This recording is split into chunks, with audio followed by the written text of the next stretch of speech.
Fargo, the new virtual assistant from Wells Fargo, makes banking faster and easier. Like this. Fargo, what's my checking account routing number? And this. Fargo, turn off my debit card. And this. Fargo, what did I spend on groceries last month? And that's just the beginning. Do you, Fargo? You can. In the Wells Fargo mobile app. Learn more at wellsfargo.com/getfargo. Terms and conditions apply. Your mobile carrier's availability and message and data rates may apply. Wells Fargo Bank, N.A., member FDIC.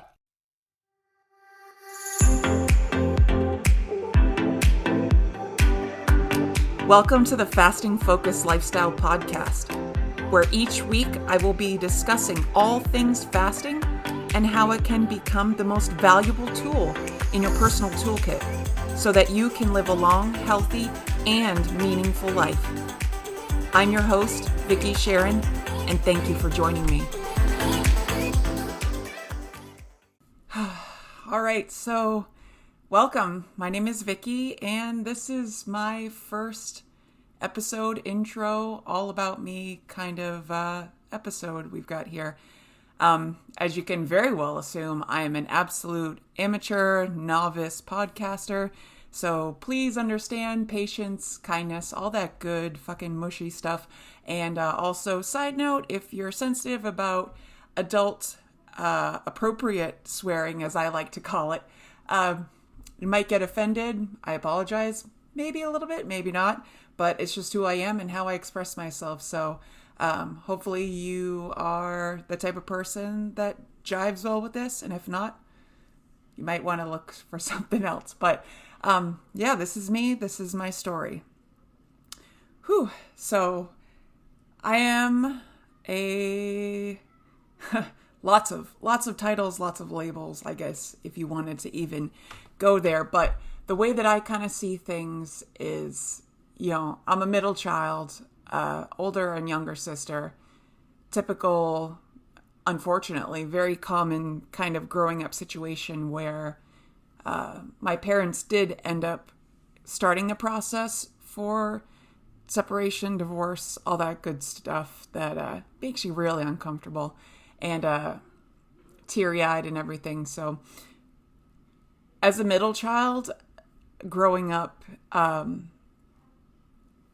maybe it was in my own head at sometimes. Maybe I kind of put things where I thought,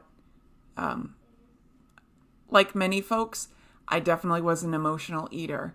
And I feel things really got out of control after losing my mom when I was 16 years old. She had passed as a result of getting breast implant surgery and them just being rejected by her body. And that whole process at that age where I was at that point kind of set myself up. And I nobody intends on saying, hey, I'm going to become an emotional eater, but fuck that just, there was so much comfort and, that silly happiness in food, being around food, being offered food. I would eat when I was bored. I would eat when I'm happy, sad, any and all emotions. I ate it. I ate all the time. And it's kind of like a weird guilt sort of sensation that you feel when you're done. That never really sat well with me, but I didn't know what else to do about it or how to really cope with what I was feeling or going through and dealing with.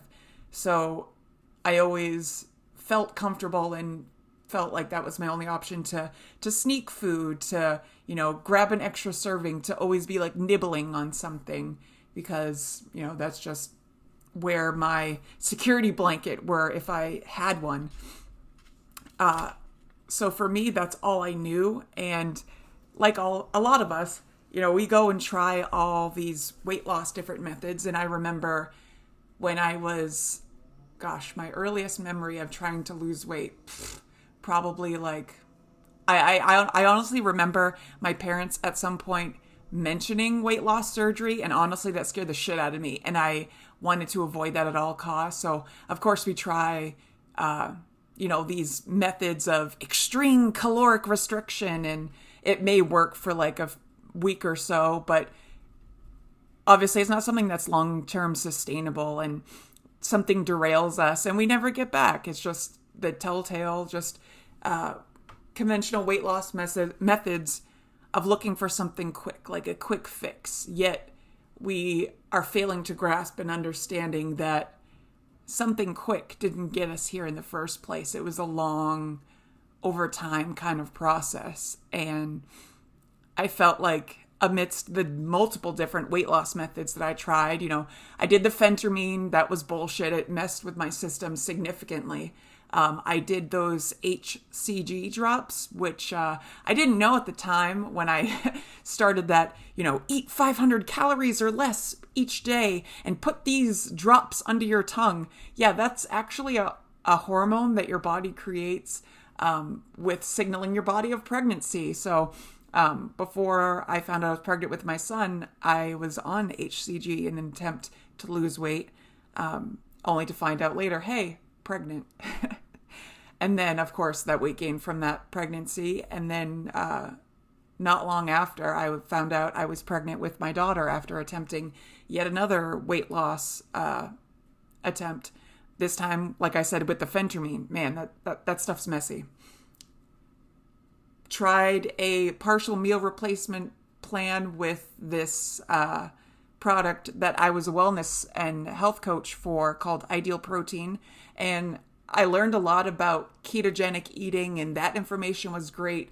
I just there was something that always subtly sort of irked me about the meal replacement products and long-term sustainability that I would see in my clients and stuff. So I did the method myself. I believe I did it twice. My late husband also did it with me whenever I did it. But, I think at most with Ideal Protein, I maybe had lost 60 to 80 pounds or so around that window. But again, I wasn't able to sustain or keep that going if I didn't buy into those products. And to me, I felt like it should be something where I can be managing this long term and continually needing to buy into these products. I kind of broke off with that after, stabilizing or going off the rails and then literally going off the deep end. So it was my pivoting point that brought me to where I'm talking to you today, was actually from a situation I was in after losing both my grandparents within a 10-month period.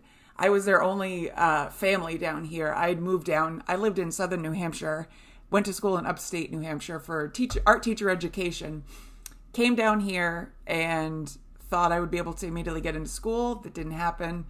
Hopped around from different jobs. And then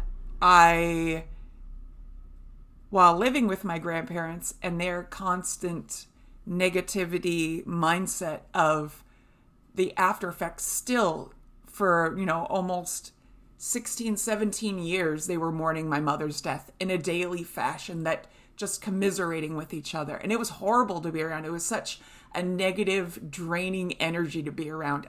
Of course, I loved my grandparents, but it was just so draining day after day. And just the need they had to just lean on each other and to just feel like they wanted to just cry out in misery over her loss, over losing my mother every single day. That was hard. That was really, really hard. But when I moved out and moved in with the man I ended up marrying, having 2 children with, I feel like they started to spiral even more because I wasn't there with them. And I'm sure they would attest and say the same thing. But my grandfather got sick and went into the hospital-acquired pneumonia, all that stuff. And he was gone very quickly, unfortunately. And then I knew after losing him, my grandmother, who had been married to my grandfather for over 55, I think 56 years, was their last anniversary. And I knew because of their codependency relationship that I knew she would just want to let herself go. And that's honestly what happened. It was messy. It was dark. You can hear it in my voice. It breaks my heart because she honestly could still be alive today if she chose to want to live instead of just giving up willfully. But after losing her, June of 2018, seeing her just let go and really the messy, like, shitstorm that comes with, withering away, willfully telling me that she wanted to die on Mother's Day, wrecked me. And like I said before about emotional eating, I turned to it even more. I became just a vacuum of, what can I inhale now? What else can I put in my mouth to make these feelings, these uncomfortable feelings and sensations go away? How can I, this was my alcohol, my drug of choice was food. And I was sick of it. At this point, I'd woken up one morning, looked at myself in the mirror, and I just had kind of like a wet noodle or a towel to the face of like, psh, what am I doing to myself? And I saw and felt what my future could look like if I didn't make changes now. And those feelings of, oh my gosh, having to pull yourself up out of bed, having to struggle to stand up, not wanting to choose to wear certain outfits because you don't like the way that your stomach shows in them, or, the way that you're afraid to show your arms or legs in my case. It's very hard to be able to put up with that on a day-to-day basis. But when you're stuck and you feel like food's the only answer, it's a downward spiral, and it will be very messy, very dark, and with a very dark ending of which I would hope you wouldn't want for yourself. I didn't want for myself. So I went and thought about what I knew that I could at least start in the right direction. I, in that moment, felt like if I didn't do something, I knew that I would end up just like my grandparents, and I didn't want that, and my kids don't deserve that. So I knew I had to make a change. Looking up on the internet, the good old interwebs, I just looked what I knew had provided me the best results so far. And for me, like I'd mentioned with the keto sort of meal replacement thing that I knew with Ideal Protein, but I wanted to adapt it and make it my own. I had gallbladder removal surgery back in 2014 and made the very conscious decision to no longer consume meat. I also prefer to not have dairy, although I will have it from time to time, just as a convenience factor. And I know, obviously it's a better choice to have rather than dairy, but it's just what works for me in the moment. After having the gallbladder surgery and doing the Ideal Protein, knowing about keto, that's what I went and looked up. I looked up online, ketogenic weight loss. And I think it was a few videos in after watching some people's, recommendations and all that testimony and good stuff, is when I found a video on fasting. And I wish I knew. I've looked in my YouTube history really deep, really far, and it was a video testimonial about this guy that did 30 days water fasting. And of course, in that shock value of, oh my gosh, there's no way this shit's going to be real. It's got to be made up. It's not real. I was intrigued. I watched the whole video. I was pretty surprised at his results. I don't remember. It must have been like 30 or somewhat pounds. I'm just guessing. That just doing water fasting. Now, granted, knowing what I know now, his video probably could be misleading to some if they don't know about how to fast properly, but just diving in with the right mindset into fasting, what he did could be dangerous if not done properly. But for that video in itself, I feel like it was enough of a peekaboo. Do you want to travel down this avenue? Take the blue pill or instead of the red pill. And for me, that was enough. So from that video, started to find subsequent videos from specifically Dr. Jason Fung, who I follow very prominently, as well as, his story with how he started, the clients that he helps, all the before and after articles, videos, journal articles, and now books that I've also purchased and everything. The videos that he's shared as well, phenomenally helpful. And that helped me to really get a more firm grasp on why fasting is something that I should probably try and probably look into. And for me, doing the very beginner stage of fasting, which was like a 16-8, where you fast for 16 hours and your eating window is 8 hours. You're not eating the entire time, but you break with something small, have your meal, and then you can have like your second meal before your eating window is closed. And for me, that worked. I did that for 2 weeks at first, and I actually managed to lose 21 pounds in 2 weeks. And for me, that was enough to be like, damn, I found the magic sauce. I found my method that works for me. Because the more I learned about fasting, the more I was able to see and realize that this is something that is not like a one method. It has to be done this way all the time. That it changes, evolves, adapts to whatever your lifestyle is that you're, currently your day to day, your intensity level. You can start at a beginning level and then ramp it up to be a little bit more difficult for you, to challenge yourself, to push yourself a little bit longer. It's so customizable, and it's such a fasting in a general term. There's so many branches and different ways and methods to do it that there's no wrong method to do it, as long as you're it's just time restricted eating, changing from eating that consistent breakfast snack, lunch snack, dinner snack, dessert, just that constant eating all day is the culprit. In addition, obviously, to our food choices and everything too. But when you really, really peel back all the layers, like I mentioned towards the beginning, what I knew was eating. All day I woke up, thought about food. I ate. Just constant eating all the time, regardless of how I'm feeling, regardless of my mental. If I'm stressed, I ate. Sad, I ate. Happy, mad. You name the emotion, that was a good enough reason for me to eat, to snack, to have just that FOMO of, oh my gosh, I'm right here right now, or so-and-so brought this, or so-and-so is sharing this, or whatever. It was, oh my gosh, I see it, or I smelt it. I felt like I had to have it.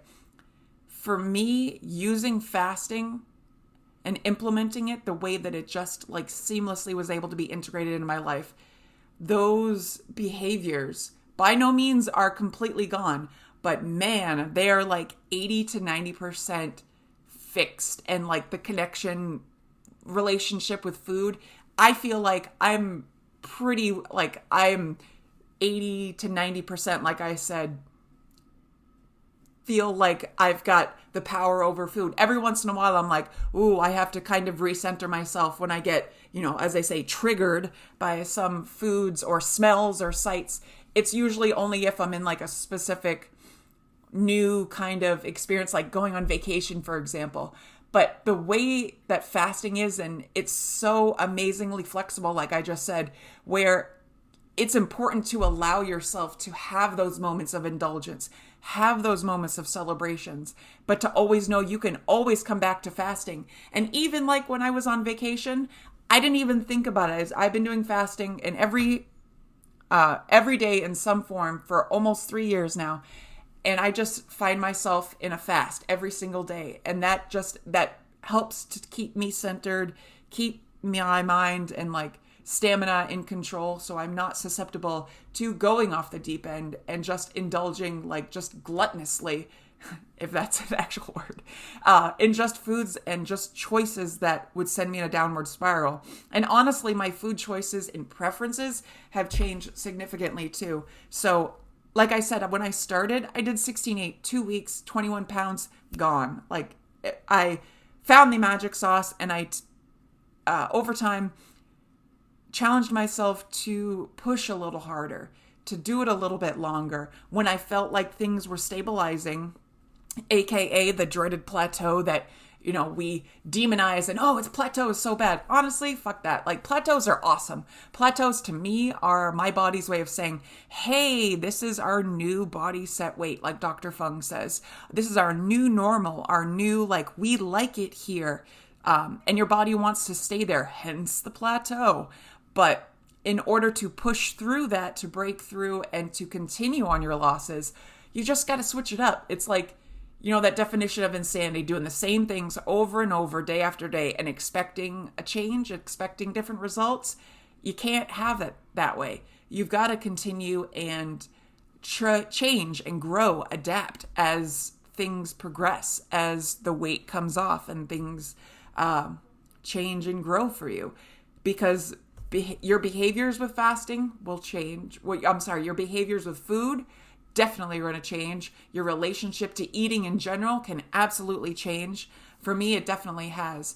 My biggest test of all this, and I apologize beforehand because I'm definitely going to cry when I start talking about this. I can feel it coming right now. Woo! And I'm not saying this to get like, woo, congratulations, like, yeah, whatever, like being all arrogant and shit. I feel like I was able to overcome some of the worst emotional eating monsters, demons, whatever you want to call them, before I started fasting and just using that fuel, like I said when I started. About midway through my journey, I became a widow. And it's one of the shittiest experiences. I would never wish, actually. Like, it's just, it can absolutely wreck you. I saw what it did to my grandmother. She became a widow. She let it wreck her. I knew in the moment where I found out my husband was dying, I immediately had a flash and a moment where I was right back at that time when I went to my grandmother to see her on Mother's Day, to bring her some flowers, giving her a kiss. My son gave her a kiss before. Happy Mother's Day, Nana. I love you. I go up to her. Happy Mother's Day, Nana. Love you. The first words out of her mouth was that she said, I want to die. The first words out of her mouth. And man, did that wreck me. And I remember going home that night after visiting her and eating so much, like where I was sick to my stomach. And in that moment where I found out that my husband was being transferred to hospice because he had heart failure and didn't get a heart transplant in time, I flashed right back to that moment of my grandmother telling me. And I had to have like a mirror, I'm seeing myself sort of moment where I was like, fuck that. I am not dying.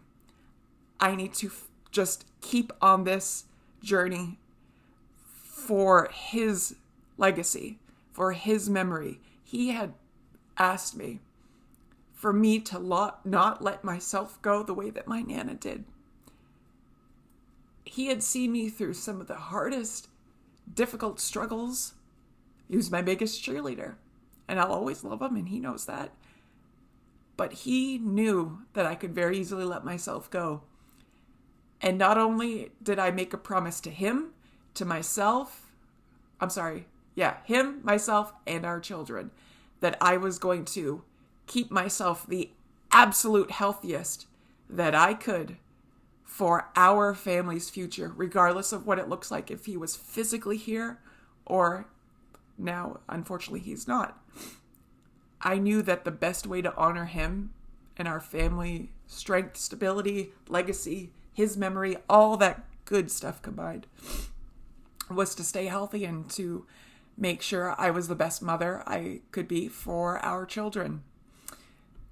So I actually found myself, from the mention of going into hospice for my husband, I found myself just going right into a fast to where I needed to keep that strength. I knew if I ate the food that was being offered to me, if I choose to eat that food, I would spiral very quickly. And I knew that with all this, oh, Vicki, you're, sad and everything. Here, eat this. In our, times of sadness and grief. Oh, let me make this for you. Let me give you this. Just being present with my emotions, realizing that yes, I am sad, but what can I do in my hula hoop of control to stay stable, stay emotionally strong, obviously be aware of my emotions and let myself be sad. But is turning to that big box of donuts, this food over there, is eating all of that and giving into all of this going to solve this sadness? Is it going to bring him back, make things better? No.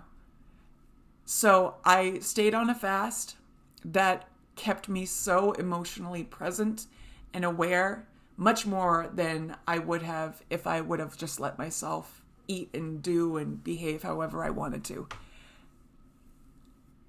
After losing my husband entirely, after he passed away, I knew that I still had to stay. I still had to keep on this journey to continue to finish what I started, because, like, I'm sure I'm not the only one. I'm maybe somebody of you listening to this too. We start something, a big, serious, good intention project, and we're like, oh, we fall off. And we think we can't get back on. I knew that I needed to remember to be kind to myself, to forgive myself if I have slip-ups. Remembering to have the foods that you want, but in moderation. And remember that one bite usually will just, kick those demons at bay, or just removing it entirely, removing yourself from it entirely. There's so many different ways to go about it, honestly. But it was the celebration and realization as I continued to get healthier and to lose the weight, to now losing over 200 pounds. And those of you that are hearing this will probably have seen my post or seen videos or seen the Healthy Wage commercial, seen Dr. Fung's video, seen the Fox News story about me. Like, yeah, that notoriety and attention is great. But honestly, I'm not in it for fame and fortune and all that bullshit. For me, my story holds the most weight when I see, hear, connect with folks who also saw my story and actively implemented it into theirs as well, and made it part of their story. Use it as motivation. That's truly my intent with all of this. And I apologize if this has been a rambling kind of, messy tangent, and I promise to have things. This is a learning experience. So for me, it's got to be a learning experience, having that open mind of compassion for yourself and for your journey, understanding that it's, like I said, it's a learning process. So there are days where you're going to feel like, oh my gosh, I don't know what I'm doing. Do any of us really know what we're doing most days? No. Starting small, taking little steps at a time. When you try to do everything all at once and you're like, oh my God, I have to do the fasting, I have to do the keto, I have to do this. No, fuck all that. Fix one thing at a time. And for me, when I coach and consult with people, for me, it's got to be the fasting, because it's going to first crunch down the amount of time per day that you're consuming food. Like I said, for me, when I started, I felt like it was okay to eat from sunup to sundown, and yet we think we're going to lose weight that way. No, that's stupid. You only need to eat a certain amount of the day. Your body wants to use its stored food sources, aka fat, body fat. Your body wants to use that fuel. Yet we keep putting more and more in there, and it just becomes that excess food storage. I'm going to go into that. Lots more different episodes, behavioral, motivational, all that good, educational nuggets of goodness. So before I end up ranting on too further past the half an hour mark as I approach that point now, for me, fasting changed everything. It changed the way I live entirely. And not only with the weight loss, personal inner reflection, strength, it just changed my overall outlook from being this, here come the tears again, sorry, from being this overweight lady, being stuck at almost 400 pounds and thinking, this is my normal, like, I'm stuck here, I'm just fucked, like, the world hates me, blah, blah, blah. Yes, the world treats people differently by size. I've seen it. I've experienced it myself. But the way that I see it is that you can be the change you wish to see in the world, and regardless of how you think in your mind, in your own headspace, it doesn't have to stay stuck at whatever weight you're at. If you think this is my normal, this is where I have to stay. I've always been big boned. Oh, it runs in my family. That's bullshit. Reject it. I'm telling you, it can be fixed. Things can be flipped. It doesn't matter what age you are. I've seen people, all ages, make those changes. And this is not a quick fix. This is a lifelong personal investment in yourself. Because life after losing all this weight is so fucking sweet, y'all. Like, this is just, if I would have known this is how life could be before even starting this journey, finding fasting, learning about fasting, I would have started so much earlier. But would my journey have been the same? Who knows? All I know is that this growing bud flower of, garden of fasting lifestyle knowledge resources that are out there continues to grow. It continues to get bigger and wider and more known about because of the efficacy of it. This is working for people. This is changing other people's lives. It's changed for me. So many other people that I've met. And I'm certain it can work for you if you are wanting this as part of your lifestyle. So again, my name is Vicki Sharon, and that last 30 minutes of me just going on and on about my life story, hopefully give you a taste of what kind of episodes and the kind of just my style that we'll be talking in the future. I'm going to cover everything, like I said, from, tips on how to start, the basics, how to prepare, different types of fasting, what's your why and why you need one, maintaining energy, and like so much more. I have a whole list of things I plan on covering. This has been hard for me to just bite the bullet and fucking step up and do, but I'm glad I did it. And I encourage you to share this with others if you found anything valuable from this. I'm always open to constructive, positive encouragement, feedback, how to make things better, how to grow, advice. I'm all down for advice. If you have any tips for me, I would love to hear it as I continue to learn on this journey now, because I feel like technology is something that definitely something I can learn and grow. Just being patient, one step at a time, right? We talk about that in fasting. But anyway, I want to thank you guys for listening. And if you like this, please do those things that you're supposed to, the like, follow, share, all that bullshit. I don't know. If you found this useful, share with a friend and come back for more if you want to hear some more. And thank you. And last but not least, I believe in you, even if you don't. Thank you.